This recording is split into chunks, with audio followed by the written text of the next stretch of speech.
Здравейте от Оръжие.com, аз съм Виктор.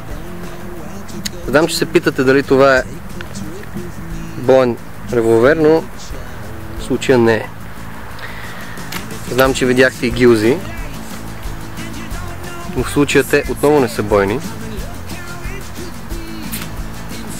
И за следващите минути ще разберете защо.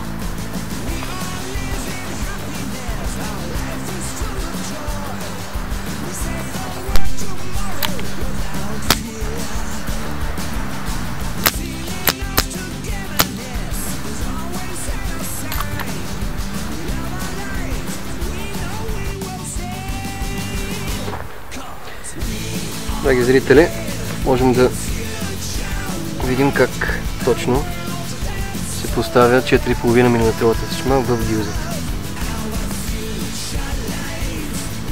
Ако се питате, тази гилза не е за еднократна употреба. Направени са специално в случая да се използват много кратно.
Автоматичната пълначка в случая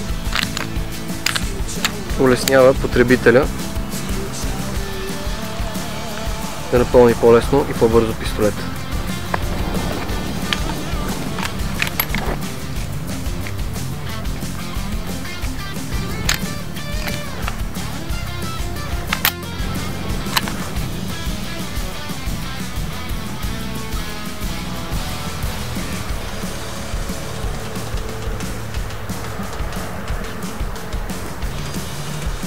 Мисля да изпробвам дали в случая дървото ще устои на дано есен.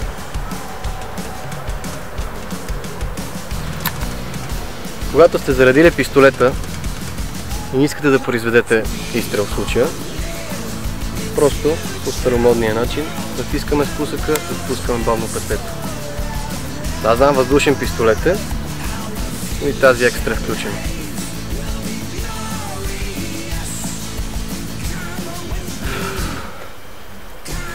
А сега към дървото.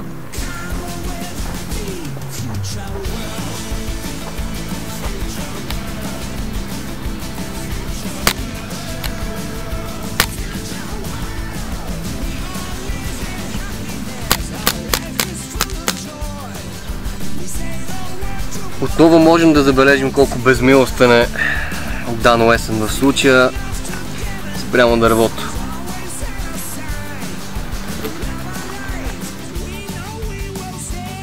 Продължаваме, драги зрители, с цялостната изработка на пистолета, изцяло метален,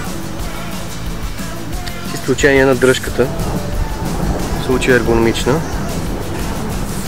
от приятна, бих казал, нещо между гума и пластмаса материал. Предпазителят от едната страна едностранен, но за сметка на това е на удобно място.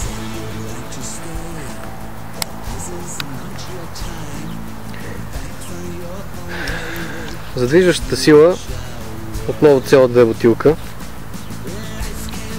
която е поставена